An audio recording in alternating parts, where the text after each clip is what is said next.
zrobiłam sobie krótką przerwę od weekly vlogów. Wydaje mi się, że całą moją energię włożyłam w podcast i też vlogi po angielsku i miałam takie, że czuję, że potrzebuję jakąś sobie zrobić taką krótką przerwę, żeby znowu wrócić z motywacją, z inspiracją. Więc uznałam, że zrobię taki filmik z takim podsumowaniem listopada. Co się wydarzyło w listopadzie, polecenia, jakieś nowe nawyki. Opowiadałam też niedawno w podcaście, że ja na początku miesiąca, i robię to już od nie wiadomo kiedy, tworzę sobie taką kartkę. Mam ją dosłownie na ścianie, gdzie sobie zapisuję listopad i mam takie punkty jak nowe nawyki, miejsca, które chcę odwiedzić, później social media, jaki content chcę zrobić, co chcę robić, pomysły na posty na Instagramie, pomysły na reelsy, pomysły na TikToki, pomysły na podcasty, później improvement, co bym chciała ulepszyć, nad czym chciałabym pracować. Kiedyś te moje listy były takie obfite, że jak najwięcej w nie wkładałam, a teraz sobie daję czym mniej, tym lepiej i wolę sobie dawać tak mniej i później robić coś dodatkowo, coś wprowadzać, jak będzie na to przestrzeń, niż się, wiecie, tak przytłaczać wszystkim. Więc stworzę sobie takie kartki, taki plan miesiąca, co miesiąc dosłownie. I na przykład jak jest listopad, to sobie wprowadzam więcej jakichś takich jesiennych rzeczy, typu zobaczenie jakiegoś filmu, zrobienie sobie gorącej czekolady, wyjście do kina albo wyjście do księgarni. O tym wszystkim dzisiaj będę opowiadała. Mam też książki do polecenia, filmy, jakieś właśnie nowe nawyki, co w tym miesiącu było takiego fajnego. Uznam, że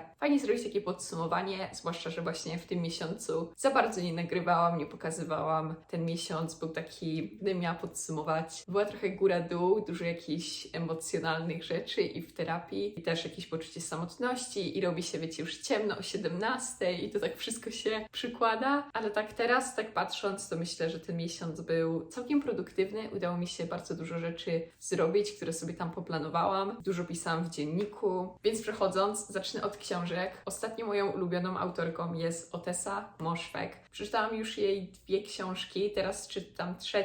To, w jaki sposób ona pisze, jest tak nietypowy, nie ma jakiegoś takiego, wiecie, dramatycznego zakończenia, a są tak to wciągające książki nietypowe i wydaje mi się, że ta jest idealna na jesień. Sprawdzałam na internecie i prawdopodobnie ona nie jest jeszcze przetłumaczona na polski, ale mogę się mylić. Nazywa się ta książka Death in Her Hands. Książka została wydana w 2020 roku. Jest to thriller psychologiczny. Jest to opowieść o starszej kobiecie, której niedawno zmarł mąż i zmaga się ona z nudą i samotnością i pewnego dnia idzie ona na spacer do lasu ze swoim psem i znajduje tam liścik. Her name was Magda. Nobody will ever know who killed her. It wasn't me. Here is her dead body. Od tego zaczyna się książka i ta starsza kobieta próbuje sama odkryć prawdę, robi swoje, wiecie, dochodzenia i błądzi w swoich różnych fantazjach, wyobrażeniach. Sama tworzy przeróżne scenariusze. Ma bardzo obsesyjne wyobrażenia i ja właśnie pochłonęłam tą książkę. Jest świetna, jesienna, jest trochę taka straszna, mroczna, można by powiedzieć, ale to pokazuje, jak można zawędrować w swojej głowie, wiecie, do różnych jakichś takich przypuszczeń. Chciałabym bardzo polecić ogólnie wszystkie książki tej autorki. My Year of Rest and Relaxation też, który tutaj jest. Teraz zaczęłam czytać Aileen i wiem, że też film powstaje, czy powstał na bazie tej książki. Jeżeli czytaliście, to dajcie mi znać, co uważacie o jej książkach. Wydaje mi się, że to jest teraz taka moja ulubiona autorka. Następnie w tym miesiącu zobaczyłam mnóstwo filmów. Nie dość, że na zajęciach z kina jakieś klasyki typu Casablanca, Sunset Boulevard, Psycho od Alfreda Hitchcocka. To też ja sama dla przyjemności oglądałam jakieś filmy. Wydaje mi się, że mam teraz dużą fazę. Przez to, że też otaczam się ludźmi, którzy się interesują filmami i rozmawiamy o filmach, to ja wiem, że bardzo dużo filmów jeszcze nie widziałam. Mnie nie ciągnie do wielu klasyków. Też nie lubię tej takiej presji, że powinno się oglądać jakieś takie stare klasyki. Więc przychodzę z 2 nowszymi filmami. Pierwszy to jest The Worst Person in the World. Jest to film norweski z 2021 roku, wyreżyserowany przez Joachima Triera. Jest to romantyczna komedia, dramat, która opowiada historię młodej bohaterki, która poszukuje własnej tożsamości, która stawia czoła różnym trudnościom, jeżeli chodzi o karierę, miłość i decyzje. I wydaje mi się, że to jest taki świetny film dla wszystkich młodych osób, dla młodych kobiet. Tak trochę Julia błądzi i tak próbuje się odnaleźć. Myślę, że wiele z nas, ja ja się bardzo utożsamiłam z tym, co ona przechodziła, a też ten film ma elementy komedii i jest przepięknie nagrany. W Norwegii cudowna kinematografia, muzyka i oczywiście kadry, jakby natura, no ogólnie Norwegia, Skandynawia, więc mogę bardzo polecić. Uważam, że bardzo, bardzo dobry film. A drugi film, na który poszłam do kina, to jest Priscilla od Sofii Coppoli. Sofia Coppola to jest chyba jedna z moich ulubionych reżyserek i w tym filmie gra Elvisa Jacob Elordi. Ja aktualnie, przyznam się, mam największego crusha na Jacoba Elordi. Po zobaczeniu Priscilli zobaczyłam chyba każdy wywiad, jaki jest dostępny z nim. Ja jestem tą osobą, która ma crusha, musi mieć crusha w swoim życiu, celebrity crush. I przez bardzo długi czas był to Timothy. Teraz z czasem zmieniło się to i taki moim numer 1 jest Jacob Elordi, więc chcę o tym powiedzieć. Kochani, moim crushem jest Jacob Elordi, ale nieważne, nie o tym jest ten filmik, ponieważ mogłabym nagrać cały filmik, dlaczego Jacob Elordi jest idealny. Ale mówimy o filmie Priscilla. Jest to film, który opowiada perspektywę Priscilli na bazie jej biografii. Ja wcześniej nie widziałam filmu Elvis, tylko właśnie to był mój pierwszy i nie znałam do końca historii, ale jest dosyć złożona, dosyć skomplikowana, ponieważ Priscilla poznała Elvisa, gdy miała 14 lat, on miał 24 w Niemczech, kiedy on odbywał służbę w wojsku, a ona tam wyjechała razem ze swoją matką i z ojczymem i w taki sposób się poznali, oboje byli bardzo samotni i cała dynamika tej relacji jest bardzo skomplikowana, bardzo intensywna i ten film tylko się skupia na Priscilli, kiedy ona była w związku z Elvisem. Nie ma tam później, gdy ona, powiedzmy, że ocknęła się i później zaczęła toczyć życie sama, poznawać siebie, ponieważ gdy weszła, powiedzmy, że w związek w wieku 14 lat, ona nigdy nie miała przestrzeni na to, żeby siebie poznać, co ona lubi, kim jest. Ona bardzo słuchała jego, jak ma wyglądać, jeżeli chodzi, wiecie, o ubiór zewnętrzny, jak się zachowywać i cały czas miała być taka, wiecie, bardzo dostępna do niego i wspierać go, ale co najbardziej mi się podobało w tym filmie, to jak on był nagrany. Po prostu jest to przepiękny film, jeżeli chodzi o stronę wizualną. To jest to, z czego Sofia Coppola jest bardzo znana, po prostu glamorizing i piękno jakby stylu życia bogatych osób, bardzo, wiecie, takich uprzywilejowanych. Mogę bardzo polecić, jeżeli macie ochotę wyjść do kina, to myślę, że ten film spodoba się, mi się bardzo spodobał. Następnie chciałabym opowiedzieć o moich aktywnościach jesiennych, co robiłam. Zaczęłam sobie chodzić, o tym już też mówiłam, co niedzielę na targi farmerów, powiedzmy. Jak one się nazywają? Po prostu targi tutaj w Los Angeles. Jest to bardzo znane. I tutaj nie chodzi mi o to, żeby zachęcać, żeby chodzić na targi farmerów, ponieważ jeżeli nie macie, jest to zbędne, ale chodzi o to, żeby znaleźć w mieście, może się przeprowadziliście, przeprowadzacie, albo w nowym kraju, żeby znaleźć tam, gdzie jesteście, takie swoje ulubione miejsca, do których będziecie chodzić regularnie. I dla mnie właśnie jednym z takich miejsc jest ten targ farmerów. Chodzę, odkąd się przeprowadziłam. Osoby, u których kupuję, już mnie znają. Ja wiem, gdzie mogę iść, żeby zaopatrzyć się w coś. Jest na przykład jeden pan, u którego kupuję warzywa. On ma najlepsze ceny, bo już tam chodzę, już znam, że jak ktoś przyjdzie, to ja mogę odprowadzić i pokazać, gdzie najlepiej coś kupić. I on zawsze nie ma bazylii. I zawsze do niego przychodzę, on się już na mnie patrzy i wie, o co chodzi i mówi, że na przykład znowu nie ma bazylii. A czasami ma i ma taki banan na twarzy i mówi, czy chce bazylię. To się bardzo przykłada do takiego poczucia przynależności. I ja już, wydaje mi się, że o tym wspominałam, że przy przeprowadzce bardzo jest potrzebne znalezienie właśnie takich swoich miejsc, swoją ulubioną restaurację, swoją ulubioną kawiarnię. W tym miesiącu odwiedziłam inny targ, ponieważ zawsze chodziłam do tego w West Hollywood, najbliżej mnie, a pojechałam do Hollywood, który jest jeszcze większy, więc może jeżeli przeprowadziliście się gdzieś i nie czujecie, że przynależycie do jakiegoś miejsca, to znaleźć w pobliżu może sklep spożywczy, może jakąś piekarnię, do której będziecie regularnie chodzić i osoby później z tej piekarni czy z tego sklepu spożywczego będą Was rozpoznawać i będzie cześć, może za jakiś czas, czy jakiś większy small talk. I myślę, że też osoby, które są jakieś nieśmiałe, które się może boją wychodzić, mają jakąś social anxiety, to mi na przykład bardzo pomogło. I ja zauważyłam, że dla mnie na samym początku pójście na taki targ farmerów było bardzo niekomfortowe, ponieważ jest tam dużo ludzi, ja jestem sama, są rodziny, są znajomi razem. I miałam takie, że wszyscy się pewnie dziwią, dlaczego ja tu jestem sama i że nie pasuje. A po jakimś czasie, jak tak chodziłam i tak przełamywałam się, żeby chodzić regularnie, to miałam takie, okej. Ważnym też takim aspektem, żeby to miejsce, do którego chodzicie, żeby było dla Was fajne, atrakcyjne, że osoby, które tam są, wiecie, atmosfera, energia, żeby była przyjazna, to bardzo uważam, dodaje na takie poczucie, że to miejsce mogę nazwać jakimś takim moim domem.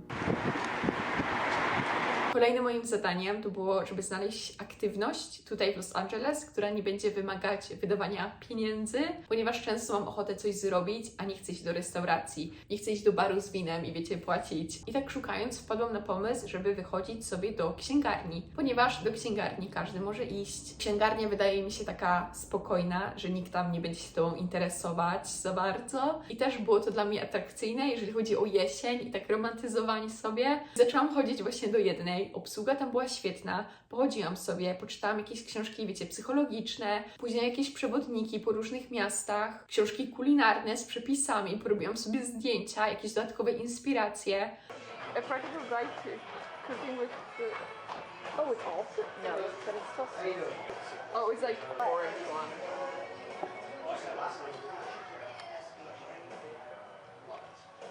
Papaya. Thank you, good night. Thank you. See you. Ponieważ ja mam tak, że często chcę wyjść z domu i chcę być social, a na przykład wszystkie osoby pracują, albo wiecie, znajomi są jakoś zajęci. Też wyjście samemu do księgarni nie jest jakieś dziwne. W księgarniach najczęściej są osoby, wiecie, same i czytają książki, czy wybierają. Następnie, jeżeli chodzi o kolejną aktywność, to zaczęłam wychodzić do kina. Myślę, że jak się przeprowadziłam, to byłam tylko raz w kinie, a uwielbiam chodzić do kina. Znalazłam takie starsze kino, nazywa się Los Feliz Theater. Jest to takie bardzo stare, vintage kino, gdzie bilety są o wiele tańsze, sale są o wiele mniejsze i jest bardzo właśnie klimatycznie. Do takich mniejszych kin też przychodzi bardzo dużo osób właśnie samemu. Pamiętam, jak mieszkałam na Śląsku, to w Katowicach jest na przykład Światowit, to jest też takie mniejsze kino. Jest jeszcze drugie, gdzie są stoliki, się siedzi przy stoliku i ogląda film, więc w każdym, wydaje mi się, większym mieście będzie jakieś takie mniejsze kino. W małych miastach też są małe kina, więc polecam, a nie iść od razu, wiecie, multikino, Cinema City. Jest to coś innego. Wiem, że dużo osób, wiecie, chce mieć jak najlepszą jakość, jak największy ekran, popcorn i full wypas, ale ja uważam, że oglądanie filmów w jakichś takich mniejszych kinach jest bardzo romantyczne i bardzo, no jest to coś innego, inne doświadczenie, więc to mogę bardzo polecić. Zaczęłam chodzić na pilates, na zajęcia grupowe i tutaj może zainspiruję, jeżeli czujecie, że nie chce Wam się trenować, albo jesteście znudzeni, albo może nie widzicie jakichś efektów, nie czujecie, nie dostajecie zakwasów, to polecam zmienić swoją rutynę, nie trzymać się czegoś i spróbować poeksperymentować. Ja postanowiłam, że zacznę chodzić właśnie na zajęcia pilatesowe, ponieważ byłam parę razy. To jest pilates na reformerach. Ja to uwielbiam, jest to dosyć intensywny trening. Na reformerze, gdzie wiecie, wszystko się rusza, ty się trzymasz. Jest to ogromne wyzwanie i czuję, że pracują moje mięśnie, których wcześniej nigdy nie używałam. Takie zajęcia pilatesowe są dosyć drogie, ale wiem, że na przykład niektóre studia oferują pierwsze zajęcia za darmo. Są różne karnety i też fajnie, wydaje mi się, że na jesień czy na chłodniejsze dni tak wyciągać się z domu. Myślę, że czym więcej się wychodzi, czym więcej się robi, tym lepiej się czujemy. Też to jest świetna okazja, żeby wyjść do ludzi, zajęcia grupowe, otaczasz się, zwłaszcza jeżeli na przykład w nowym mieście zaczniesz chodzić na jogę, to prawdopodobnie dziewczyny, które chodzą na jogę, będą w podobnym przedziale wiekowym co do Ciebie, albo można umówić się z nową osobą, czy chodzić gdzieś i w taki sposób się poznawać. Wyjść chociaż, wiecie, raz w miesiącu. To nie musi być coś takiego regularnego. Jest jakieś fajne doświadczenie i pamiętam, że jak byłam młodsza, to było to coś takiego normalnego, że na przykład z mamą jeździliśmy w niedzielę na basen, a później jak jesteśmy dorośli i tak wszystko zależy od nas, to możemy zapomnieć o tym, a jest to coś bardzo fajnego. Właśnie wróciłyśmy z The Farmers Market z Hollywood. Pierwszy raz tam byłyśmy i będę robiła zupę. Mam swoje postanowienie, że raz w tygodniu będę robiła zupę. Kupiłam to i zapomniałam, jaka to jest nazwa. Jak się to nazywa? Czy to jest koper włoski? Fenku. Wydaje mi się, że fenku, więc planuję z tego zrobić. Później kupiłam por i marchewki, więc zrobię taki wywar po prostu z warzyw, mam też cebulę. Jeżeli chodzi o jesień, to oczywiście muszę powiedzieć, jakie są moje ulubione przepisy.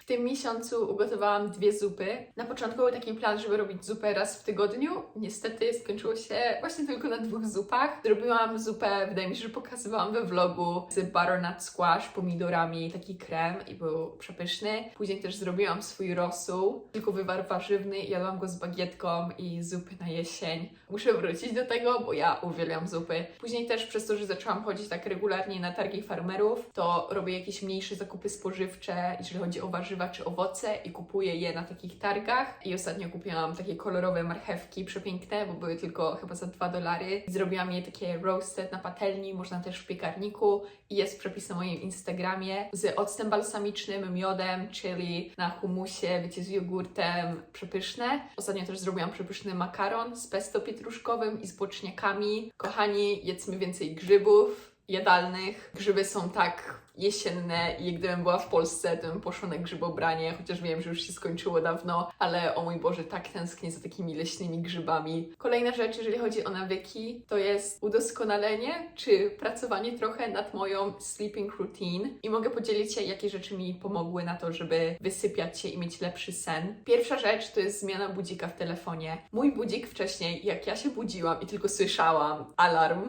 iPhone'a, to miałam takie, o Boże, co się dzieje? I ostatnio znalazłam, że w ustawieniach przez chyba Health App były jakieś aktualizacje. Można sobie ustawić budzik, który Cię będzie wybudzać i jest to dźwięk ptaszków.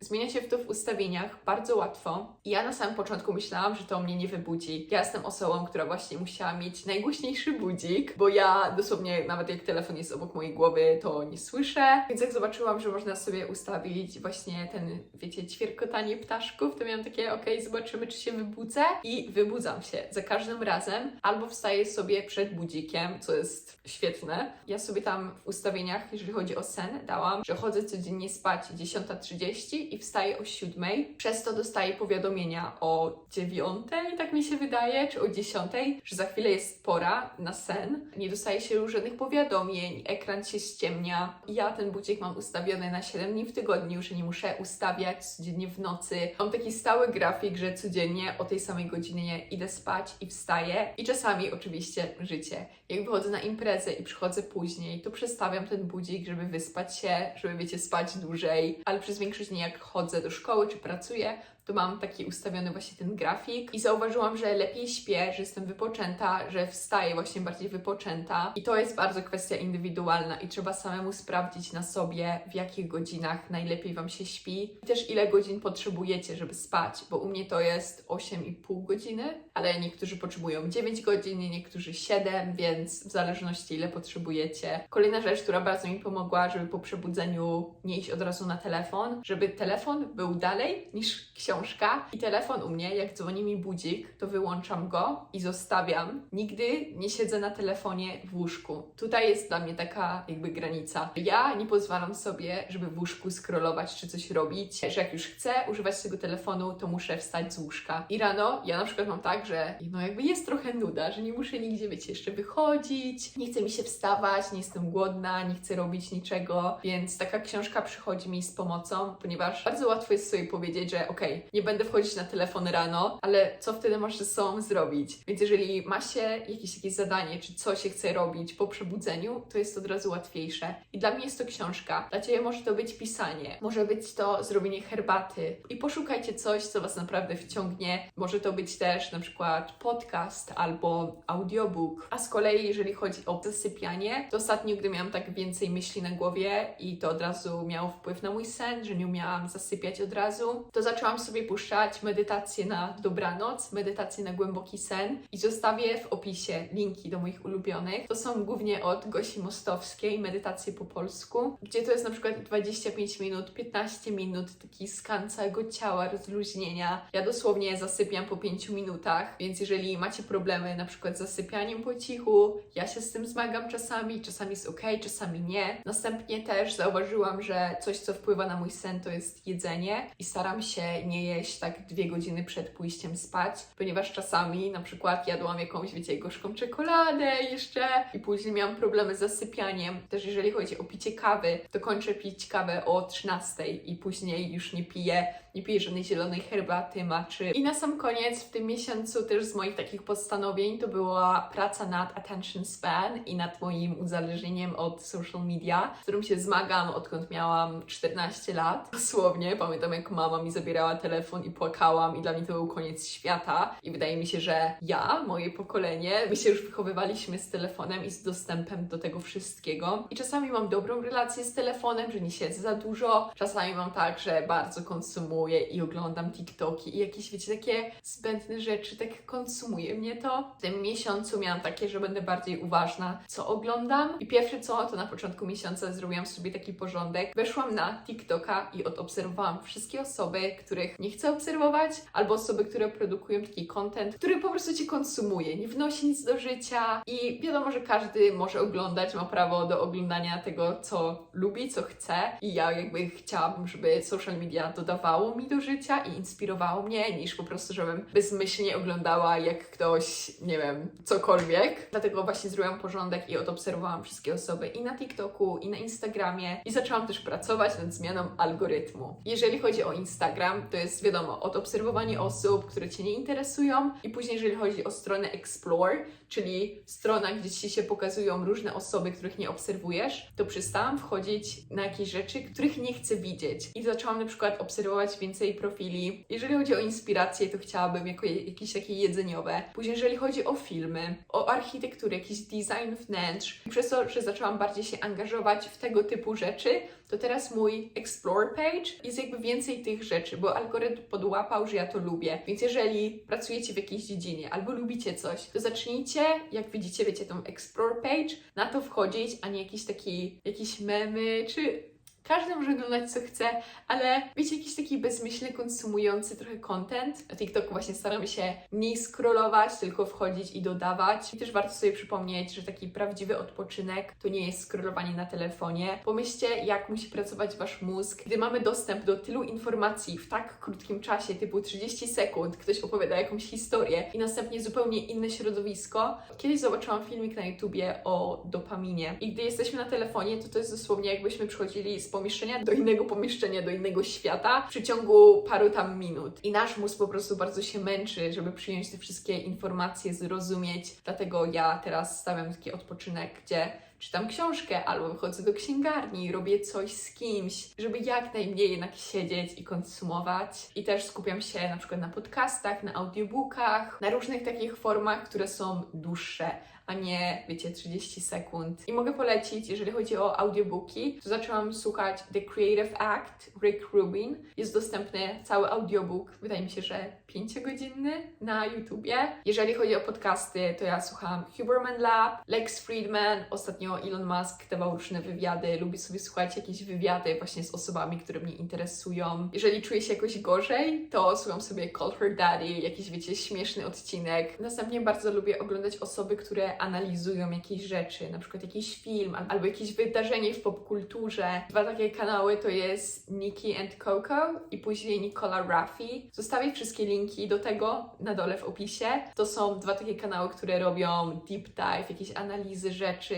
Na przykład Nicole Raffi, ja ją uwielbiam, zrobiła całą analizę Frenemies, całą analizę Sister Squad, całą analizę David Dobrik Squad. I ja przez to, że jednak zajmuję się tym i jakby śledziłam to wszystko, to jest moja jakaś taka ulubiona forma rozrywki. Uwielbiam też oglądać na przykład Vanity Fair, analizy jakichś filmów, ale to wiadomo, każdy co lubi, można znaleźć trochę taki bardziej produktywny, wnoszący, edukujący content. Ale też nie zapominajmy i nie dajmy się zwariować, że oglądanie zabawnego contentu, luźnego też jest okej. Jeżeli macie gorszy dzień i macie ochotę zobaczyć jakiś filmik, to z tym też nie jest nic złego. Nie ma co, wiecie, być jakimś idealnym w oglądaniu, w konsumowaniu contentu. Jakby nie dajmy się zwariować, ale też ważne jest, żeby być takim uważnym i tak trochę monitorować, ile się ogląda, czego się ogląda, dlaczego i czy może da się coś zrobić, żeby jakoś tak skontrolować to, co się konsumuje, bo to ma ogromny wpływ na to, jak my myślimy, jak działamy. Więc to było na tyle z jakichś takich szybkich ulubieńców. W tym miesiącu też były urodziny Eriki, więc byłyśmy w Beverly Hills Hotel na lunch z okazji właśnie jej urodzin i to też było całkiem ciekawe doświadczenie ceny w takim miejscu. Yeah, let's take a moment. Happy birthday to you. Oczywiście Beverly Hills Hotel jest iconic i cieszę się, że raz tam byłam i jakby zobaczyłam, jak to wygląda.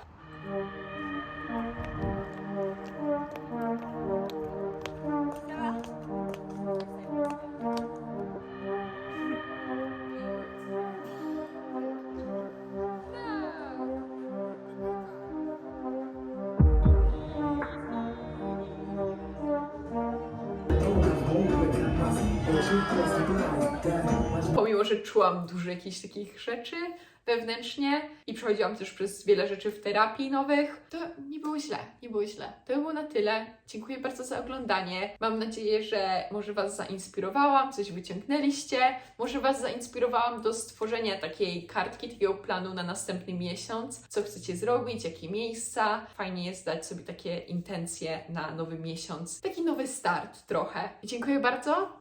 Love you guys i widzimy się za tydzień w Weekly.